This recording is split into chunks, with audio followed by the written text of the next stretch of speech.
Have you ever walked out of a store or maybe a hair salon feeling absolutely great about your experience, only to get a text message 5 minutes later asking you to rate your visit on a scale of 1 to 10, followed by a link to a clunky 5-page survey? It instantly kills the vibe, doesn't it? It turns a personal, creative service into a cold, transactional data point. It really does. It feels like the business suddenly cares more about their internal metrics than how you actually felt. And the worst part is most people just ignore those texts. Or worse, they delete them because they feel like spam. But what if that follow-up didn't feel like a corporate interrogation? What if it felt like a genuine text message conversation with a friend who actually wanted to know how your day went? That is exactly what we are diving into today. I recently came across a system called ClientPulse, which is being used by salons to completely rethink this post-visit window. Instead of bombarding clients with forms, they send a simple, warm text message exactly 20 minutes after checkout. Just a friendly, conversational question asking how the visit was. No buttons to click, no drop-down menus, just an open invitation to talk. That 20-minute timing is actually genius. If you text someone the second they step out the door, they are still paying for parking, checking their phone for missed messages, or driving home. But 20 minutes? That is the sweet spot. They are settled, maybe looking at their new haircut in the rearview mirror, and feeling that post-service glow. It is the perfect moment to check in.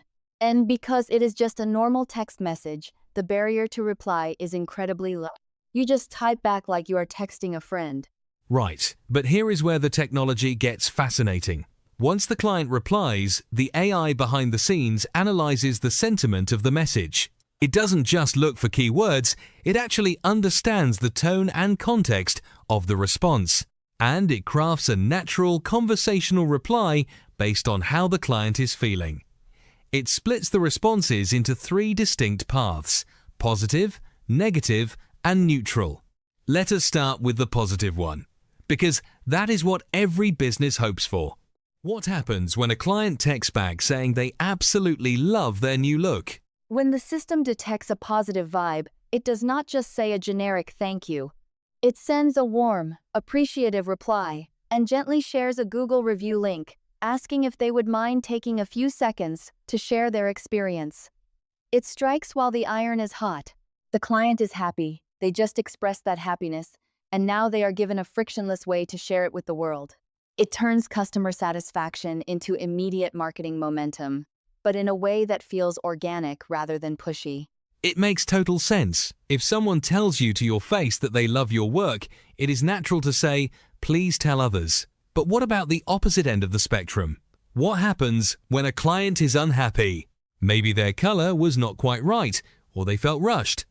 How does the system handle a negative reply without making the client feel dismissed by a robot? This is perhaps the most critical part of the entire system. If the AI detects a negative response, it does not try to argue or send an automated feedback form. It immediately apologizes warmly and offers a personal phone call from the salon owner. This is a massive shift in how businesses handle complaints. Instead of burying the bad feedback in an email inbox, it elevates the issue immediately to a human level. It shows the client that their dissatisfaction is taken seriously and that the owner is willing to step in personally to make things right. That is a very powerful move. In a world where customer service is increasingly outsourced to bots that loop you in endless circles, promising a direct call from the owner is incredibly reassuring. It transforms a potentially devastating review on Yelp into a private conversation where the business can actually save the relationship. It shows a level of vulnerability and commitment that you rarely see anymore. Exactly. It turns a crisis into an opportunity to build deeper loyalty. A client who has a problem solved quickly and personally by the owner is often more loyal than a client who never had a problem in the first place. But there is a third category of feedback that most businesses completely ignore, and that is the neutral response. The okay, fine, or it was good, I guess replies. How does the system handle those? The neutral zone is where most customer churn actually happens. These are the clients who are not angry enough to complain, but they are not thrilled enough to come back. They just drift away to a competitor. When ClientPulse detects a neutral reply, it writes a short, warm message asking what the salon could do to make their next visit even better. It is a gentle nudge. It shows the client that good is not good enough for this salon, they want to be great. That is so important because it keeps the entire team on their toes. It acts as a constant mirror, reflecting the reality of the daily operations. If you only listen to the loudest voices, the ecstatic ones, and the angry ones, you miss the quiet majority in the middle. By actively asking the neutral clients how to improve, you gather the exact insights you need to elevate the entire business. It is about continuous, incremental improvement. It really shifts the dynamic from passive listening to active engagement. The salon clients themselves have reportedly been giving feedback saying they love this feature. They appreciate the dedication and the clear commitment to being the best salon possible. It makes them feel like they are part of a community, rather than just a transaction on a spreadsheet. And that is the ultimate goal of any service business, isn't it? To build a community of people who feel seen and valued. When you look at the architecture of this system, it is really using technology to scale empathy. It automates the administrative part of the follow-up, but it preserves the human connection at the core. The AI is not replacing the relationship. It is acting as a bridge to make sure no client falls through the cracks. It makes you wonder about the broader implications for other industries.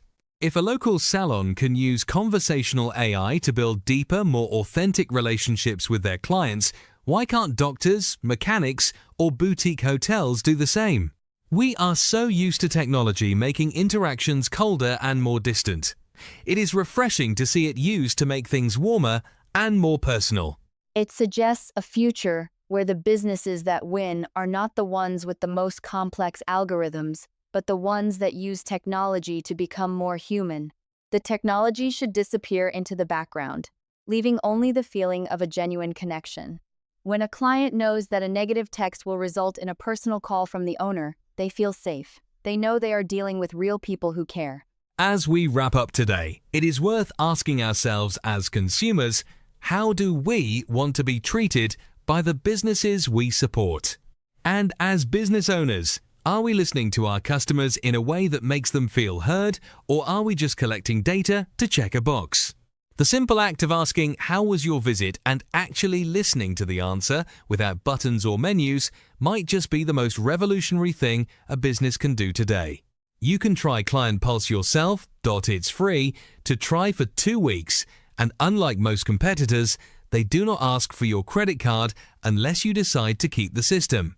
And by the way, I love the idea that there is no long-term contract.